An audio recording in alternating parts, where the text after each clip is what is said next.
Ms. Williams, can I get a roll call, please? Yes, Chairman Alexander. Dr. Shantae Jones. Here. Ms. Stacy Cyberling. Here. Ms. Ellen Slobodnik. Here. Mr. Michael Cummings. Here. Mr. Paul Alexander. Here. All are here. Thank you, ma'am. Mr. Cummings, can I get a moment of silence, and would you lead us in the Pledge of Allegiance? Absolutely.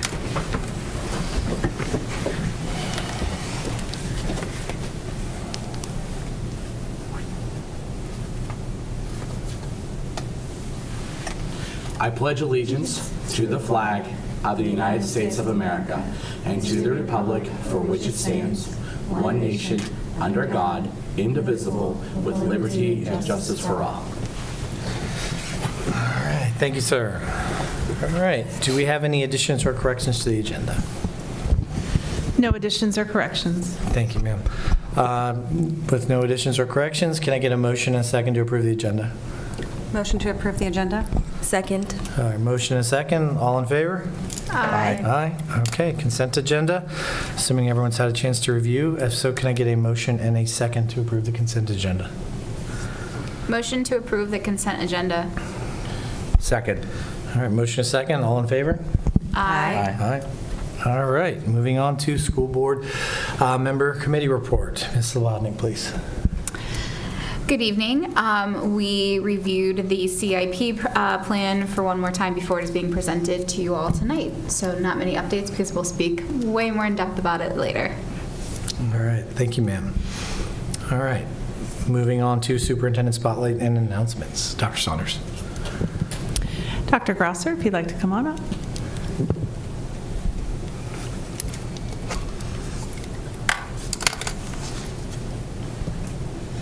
All right, good evening, Chairman Alexander, members of the board. First up tonight, we'd like to recognize some of our school leaders. Last week, we celebrated Principal Appreciation Week. As you know, our principals wear many hats in a day. Whether they're leading the instructional program, working to keep their campuses safe, eating lunch in the cafeteria with our students, or, as they celebrated last week, making sure our sidewalks and walkways were clear of snow and ice, they put in a lot of miles physically and mentally each day for our students. A few facts about school principals. School principals work cooperatively to direct, develop, and inspire all members of the school staff and student body, and to communicate effectively with parents to engage them in the learning process. Principals serve as educational leaders, managing the policies, regulations, and procedures necessary to ensure a safe and effective learning environment for all students in Virginia's public schools. Principals are entrusted with the opportunity and responsibility of guiding, directing, nurturing, mentoring, and imparting knowledge to our children while they're at school.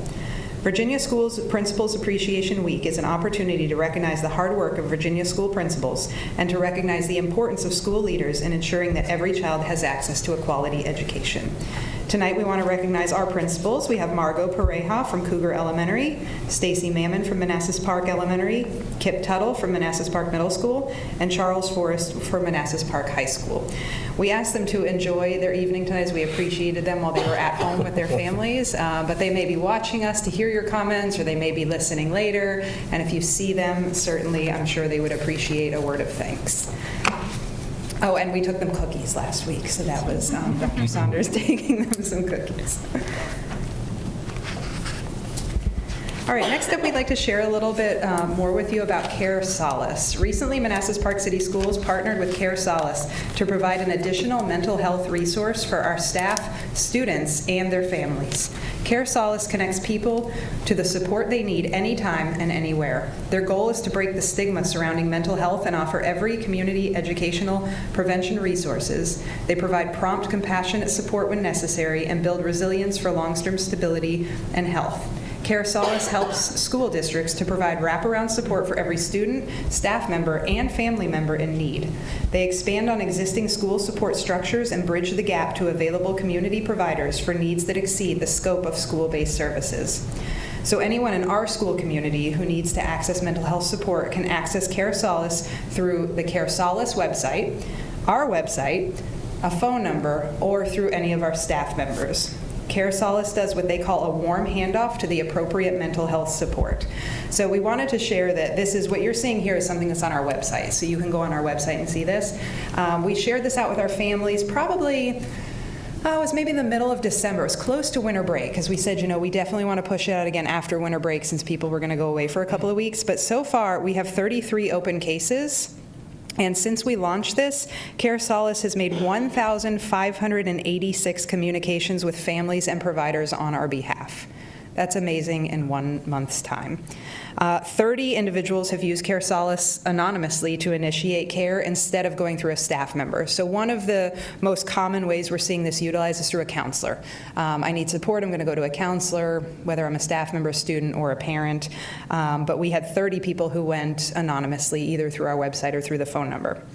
Now, as I said, this can be for staff members, for families, or for students. So when we're looking at those cases that have opened so far, 40% have been children ages 3 through 11, 33% adolescents 12 to 17, and 26% adults 18 to 64.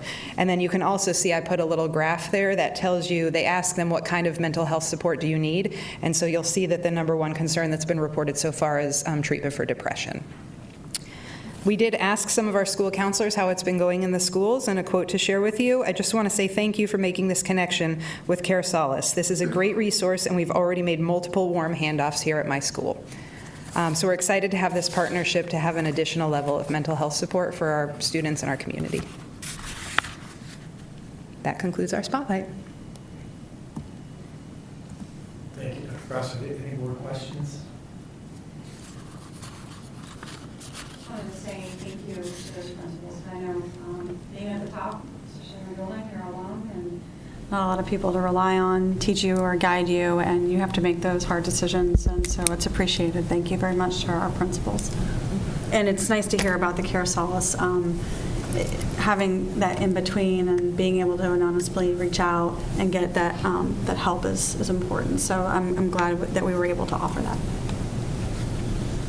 Thank you, ma'am. Anyone else? Good. All right. Thank you, Dr. Grosser. All right. Moving on. Public comments. Ms. Williams, do we have anyone signed up for public comment? Chairman Alexander, we do have a B to superintendent's announcements. Oh, superintendent's announcements. B. I apologize. It's all right. I'll forgive it. So I am super excited to have this new section. That's why you didn't recognize it. We've added a new section to the agenda called Superintendent Announcements. And today I'm excited to be here to announce an individual in our school system who is taking on a new role. Many of you, all of you, participated in the strategic planning process. And one of the things that we talked quite a bit about is ways in which we can reimagine the academic experience for our students, specifically finding ways to get them connected to work-based learning opportunities, to things that are going to promote their learning as they exit and they leave our high school. And so this evening, it's my pleasure to introduce our very first work-based learning coordinator, Ms. Hamad, if she can come forward. Come on, Ms. Hamad. She might look familiar to all of you. She should look familiar to all of you. Ms. Hamad has worked at Manassas Park High School as a CTE teacher for 9 years. She teaching early childhood, family and consumer science, and business courses. She has served as the CTE department chair, working closely with teachers, preparing the budget, and serving as a leader in the school and community. For several years, she has been the chapter advisor for FBLA, recruiting students and preparing them for state and national competitions. She brings a wealth of experience to this new position, and we are so very excited to see her develop and grow the work-based learning program in Manassas Park. So a round of applause for Ms. Hamad joining us. And would you like to say a few things? Oh, perfect. I just wanted to take the opportunity to thank everybody. Thank you guys for approving the position. I'm really excited to see it grow with Manassas Park. A couple of the things that we are hoping to bring to the community, a lot more collaboration, opportunities for the students, things that are already in the work, include a continuation of the Women in Roofing. We have a partnership with Future Kings. We have several internships and things that are in the works, but continuing to grow and be seen in the community and have our students take part in those opportunities. So thank you guys very much. Thank you, Ms. Hamad. Thank you. This concludes our announcements for today. So I want to thank Ms. Hamad as well, and just looking forward to the wonderful work that she is going to do for our students and our community. So thank you all. Thank you very much for that announcement.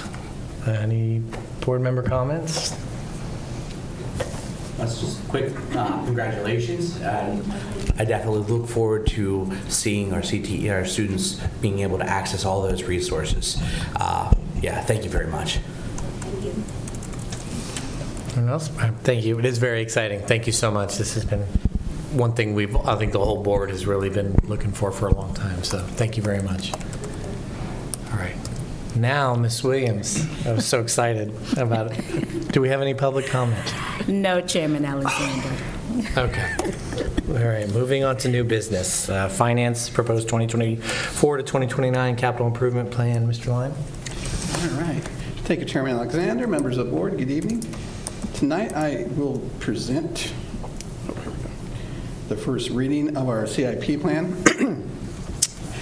Would like to start out with what I call the spreadsheet. For the past couple of years, the CIP plan for the school system has been at a 5-year stretch, a 5-year plan. The city governing body, their CIP is a 6-year plan. So what I've done is I have taken their spreadsheet and their projected allocations for the school system and aligned our plan now at a 6-year framework to align with their 6 years. So everything lines up better and more efficiently. One thing I would like to point out, start at the top here about the funding. In our current year, FY24, the very first line there is our beginning fund balances. Last year, we received about $1.9 million in school construction grant money from the state. And that money had specific expenditures you could apply it to. We also had $624,000 from the city as matching funds for the air handler units on the high school. The plan was to replace those last year, but due to supply chain problems, that was pushed to this year. So that $624,000 was not expended last year, so we carried it over to this year. And out of the school construction grant funds in FY23, $1.3 million was left over, so that came over as a fund balance. So those two together provided a fund balance of $1.9 million starting our current FY24 year. Now, in addition to our carryover, we have funds coming in this year, $600,000 from the matching grant for the air handler unit. The city transfer, which is their allocation for this budget year, $637,000, for a total revenue of $3.1 million for our capital improvement fund for FY24. If you go to the right of that for FY25 and the future out years, you notice the fund balance, those numbers change after FY25. The grant fund balance hopefully will be expended by the end of next year, and that's why you'll see that black shaded out row. Down below are the city transfers. I've worked with the city manager and used his planned out allocations over the next 6 years to fund our plan. So right now, the plan is within their projected allocations for our system. I'll be going through these projects here in a minute in the PowerPoint, but just to explain the shading, the blue shaded areas are the items that were carried over from FY25. The white rows are items that were in the plan initially, and the purple are items that were added to the plan to expend down those school construction grant funds. So looking at this year total, looking at about $2.4 million in projected expenditures, and below that you'll see what I project to be fund balances from those different revenue sources. So if you look down here, city expenditures, of that $2.4 million, $240,000 will be from the city funds, $1.2 million will be from the matching grant expenditure, and about $1 million will be from the school construction grant funds. That leaves us with a projected fund balance going into FY25 of about $395,000 out of the city funding and $325,000 out of the school construction grant funding. That $720,000 then carries over to FY25, which you'll see here. And then next year, in FY25, we project a $1.8 million funding allocation from the city. Now, most of that, a majority of that will go to replace the roof at the middle school. And then you can see how the out years roll out. After the end of FY25, I do not project a fund balance. Then the following year, I do project a fund balance. One thing the city manager is working with us is on the big projects. You know, he'll provide funding over the years to fund the larger projects that are in the out years. So he'll try to support those early on. So you'll see fund balances. For example, in FY26, a fund balance is $950,000, but the next year it's not there because that large project is in FY27, which is the outdoor air units at the middle school. Okay. So moving to PowerPoint. I don't see it. Let's see. Here we go.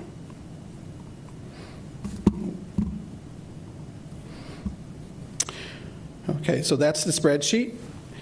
Let's scroll down here. Okay. All right.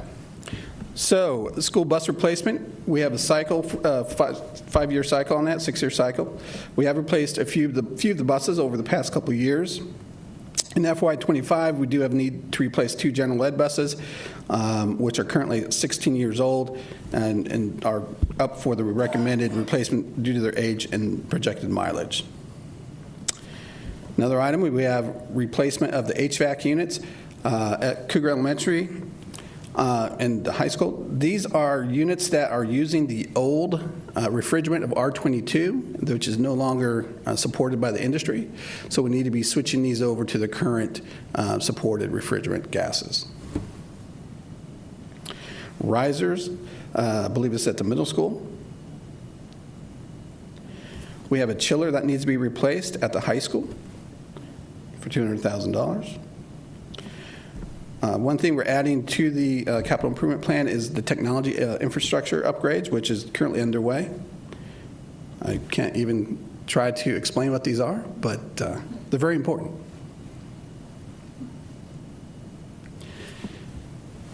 In addition to those annual upgrades, is to build out our CIP's annual upgrades to our CIP or to our IT infrastructure. The 2 previous items are big ticket items that Mr. McCormick had to do this year. But going out in our out years, well, we want to start to plan for technology upgrades every year on the CIP plan because there's major components of that infrastructure over the next few years that will need replaced and upgraded, especially around cybersecurity and bandwidth. Curtains need to be replaced at the middle school and at the MPE. This is due to the fire retardant treatment is expiring on these curtains. When you look at them, you think they're fine, but due to that fire retardant expiring, it becomes a safety hazard. Looking at replacing PA systems and clock systems at Cougar and the middle school.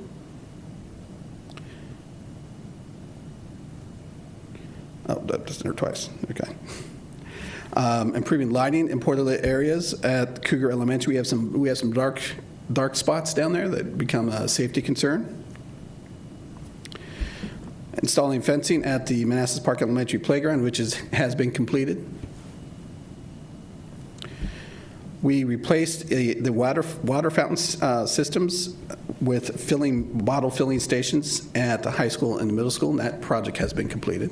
That became a safety hazard before with the fountain systems, the water was getting all over the floor and creating slippery conditions. Replaced the flooring at in the commons area in Manassas Park Middle School. Looking for FY25, the roof replacement. And I will be up front, I think this will cost more than $2 million, but until we receive the bids back, right now that's the planned amount. But I'll probably be back in the future meetings to discuss those bids once we have them. We're looking to replace worn and stained carpets at all the schools over the next couple of years.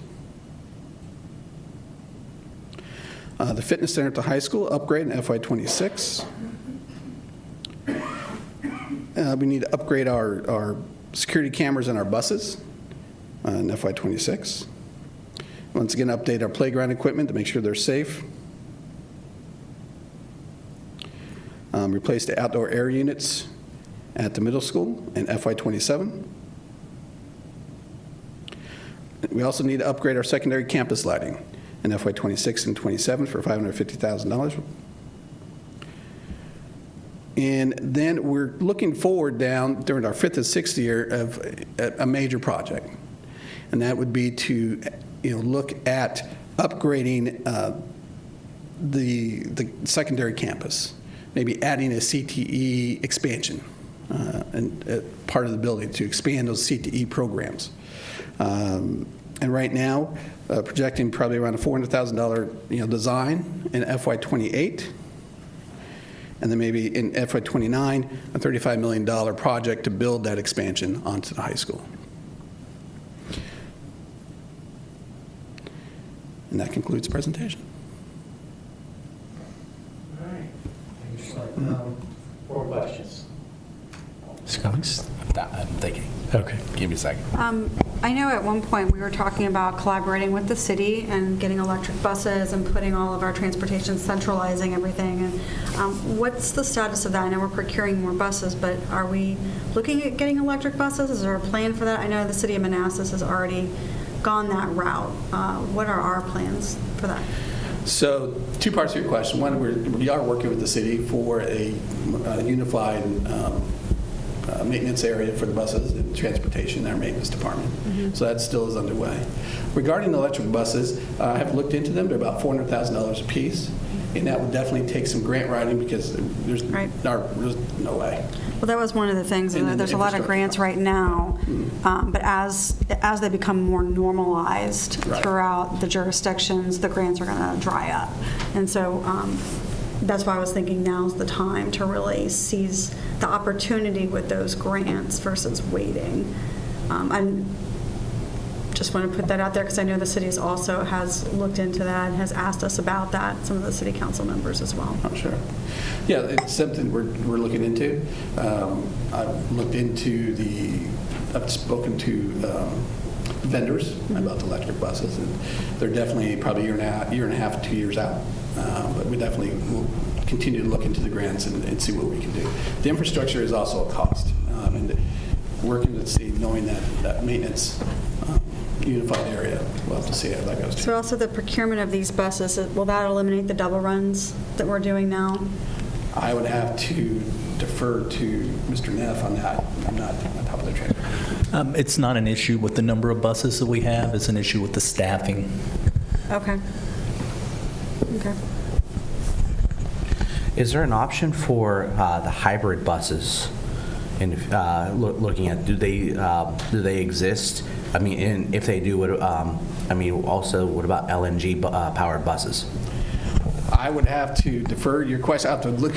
I haven't had a hybrid bus option presented to me.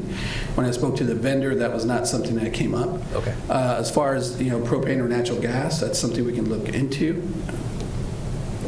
but it has not been on the investigation piece. So the other question I had was about the roofing.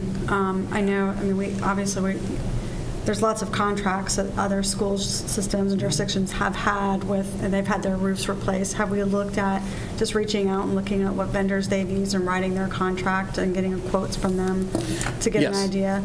Because you said RFP, I wasn't sure if we're going out on our own or if we're looking at using... Right now, we're in the design phase, but definitely I have gone out to our neighbor system. I do have a contract we can ride if we choose to go that way, and we may.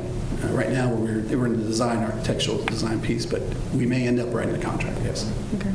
Well, just to get the quote, just to get a better idea, a better feel for how much this is going to really cost versus putting out an RFP, which will delay that kind of how much, about.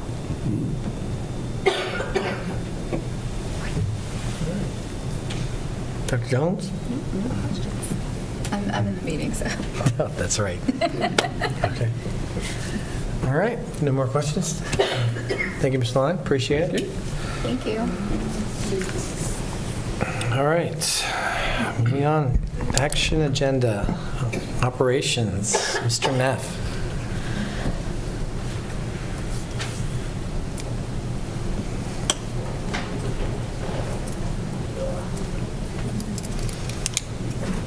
Good evening, Chairman Alexander, members of the school board. Tonight, the superintendent is requesting the board's approval of the 25-26 academic school year calendar that was presented by Dr. Grosser at the November 13th school board meeting.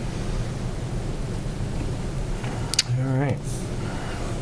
Does the board have any questions? This is no changes, I believe, since the last. No, I did not receive any feedback from the board from her presentation. I don't believe Dr. Grosser did either. All right. Being the case, can I get a motion to approve the 2025-2026 academic school year calendar as presented? Motion to approve the calendar as presented. Second. All right. Motion and second. All in favor? Aye. Aye. All right. Moving on to B. Operations amend the 2023-2024 calendar. Good evening again. The superintendent is requesting a change to the 2023-24 school year calendar. The request is to change March 5th, 2024 from an instructional day for students to a student holiday and a virtual work day for staff to accommodate the presidential primary that's being held that day.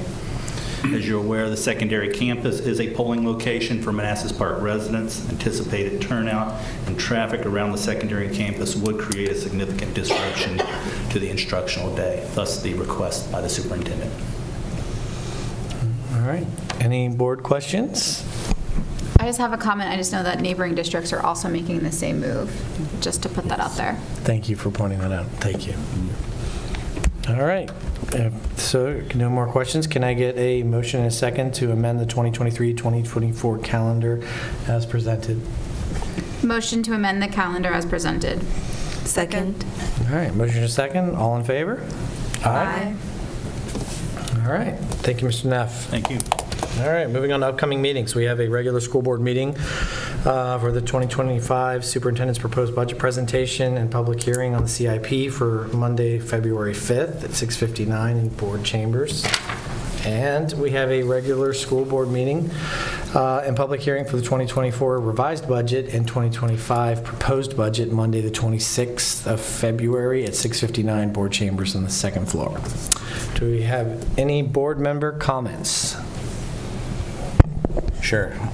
I'll take Ellen's spot of getting the party started. I just want to say, looking at the calendars, future calendars, thank you for taking the consideration of the grind. That February, March, where most districts don't give a day off, but there's just that little hint of solace and happiness. So I just want to say thank you for considering our students and faculty and staff. Dr. Jones? Just a thank you to all the principals, and then congratulations on your new role. Looking forward to see what you bring. And that's all that I have. All right. Ms. Slobodnik? All set? Ms. Siren? I'm great. Kristen? Did you just call? Crystal? Crystal? What did I say? Sorry. Sorry. Crystal? There we go. Any fun updates?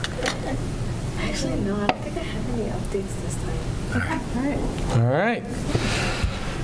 Seeing no more comments, can I get a motion to adjourn? Motion to adjourn. Second. All right, motion a second. All in favor? Aye. Aye. We adjourned.